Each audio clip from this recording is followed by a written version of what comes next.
नृग राजा की कथा। श्री सुखदेव जी महाराज कहते हैं,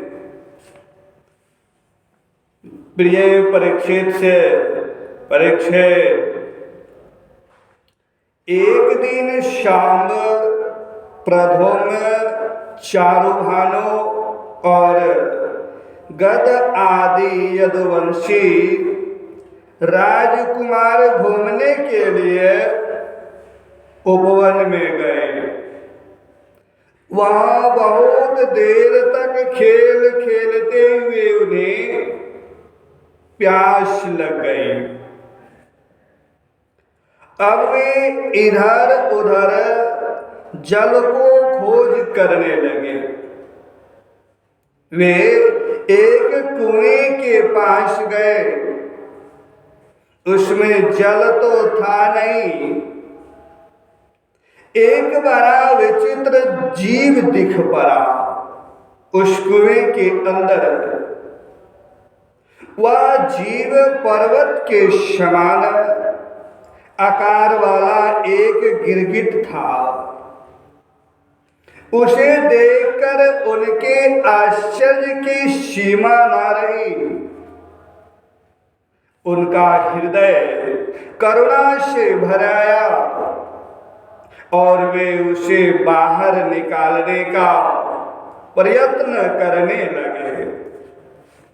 परंतु जब वे राजकुमार उस गिरे हुए गिरगिट को चमड़े और सूत की रस्सियों से बांधकर बाहर ना निकाल सके, तब कौतूहलवश उन्होंने यह आश्चर्यमय वृत्तांत भगवान श्री कृष्ण के पास जाकर निवेदन किया।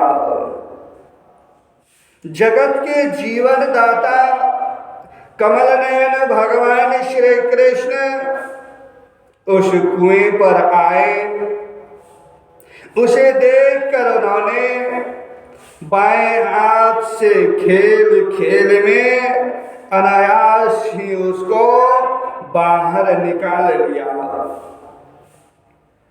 भगवान श्री कृष्ण के कर कमलों का स्पर्श होते ही उसका गिरगिट रूप जाता रहा और वह एक स्वर्गीय देवता के रूप में परिणत हो गया। अब उसके शरीर का रंग तपाए हुए सोने के समान चमक रहा था और उसके शरीर पर अद्भुत वस्त्र, आभूषण और पुष्पों के हार शोभा पा रहे थे। यद्यपि भगवान श्री कृष्ण जानते थे कि इस दिव्य पुरुष को गिरगिट योनि क्यों मिली थी, फिर भी वह कारण सर्वसाधारण को मालूम हो जाए, इसलिए उन्होंने उस दिव्य पुरुष से पूछा कि महाभाग, तुम्हारा रूप तो बहुत ही सुंदर है, तुम हो कौन? मैं तो ऐसा समझता हूं कि तुम अवश्य ही कोई श्रेष्ठ देवता हो।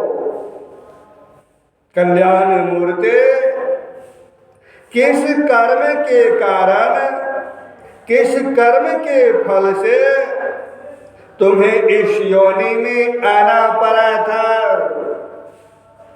वास्तव में तुम इसके योग्य नहीं हो।